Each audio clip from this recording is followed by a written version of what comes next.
ये डरावना वीडियो नेपाल का है।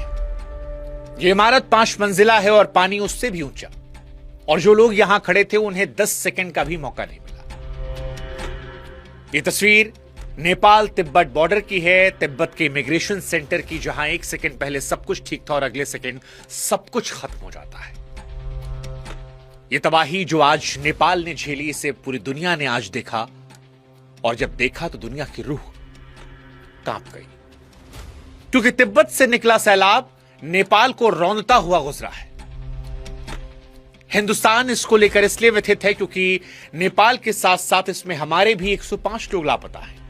वो लोग जो भोलेनाथ के दर्शन करने कैलाश जा रहे थे, अब उनके घरों का फोन नहीं लग रहा। 30 से ज्यादा जवान थाने समेत बह गए हैं। जो बचाने वाले थे वो खुद लापता है। 60 मजदूर सुरंग के अंदर थे और सुरंग के मुंह पर पूरी की पूरी नदी आ गई। बांध टूटा, हेलीकॉप्टर बचाने पहुंचा था, लेकिन खाली लौटना पड़ा क्योंकि उतारने के लिए जमीन ही नहीं बची थी। और ये पानी रुका नहीं है, ये गंडक बनकर बिहार आ रहा है। 8 जिले अलर्ट पर हैं। लेकिन अगर आपको लगता है कि सबसे ज्यादा खौफ इन तस्वीरों का है, तो आप गलत हैं, क्योंकि सबसे ज्यादा खौफ लापरवाही का है। 13 महीने पहले इसी नदी में यही तबाही आई थी, जांच हुई थी, रिपोर्ट बनी थी। उस रिपोर्ट में लिखा था कि यह दोबारा होगा, लेकिन शायद सब कुछ रिपोर्ट में ही फाइल हो गया। और उसके बाद कुदरत ने वो दिखाया जिसका अंदेशा उसने पहले दिया था। इसलिए कुदरत का सरप्राइज नहीं है। नेपाल जो झेल रहा है वो डिक्लेयर की गई मौत है, बस तारीख आनी बाकी थी। और इसीलिए आज सवाल नेपाल की इस त्रासदी को लेकर है कि जब सब कुछ पता था तो सैकड़ों जिंदगियां उस रास्ते पर किसने छोड़ी? क्या यह प्राकृतिक आपदा है या फिर इसके लिए जिम्मेदार हैं हम? नमस्कार, मैं हूं शुभांकर मिश्रा और आज नेपाल के लिए सारी दुनिया दुआएं कर रही है। लेकिन दुआओं के साथ साथ आज हम ये समझेंगे कि यह पानी आया कहां से।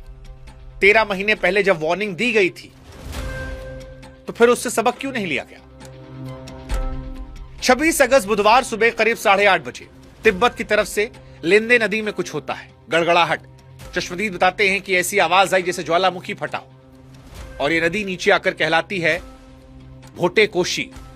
वहां से चली तो सीधे उस दरवाजे पर पहुंची जहां से नेपाल चीन का सारा व्यापार गुजरता है।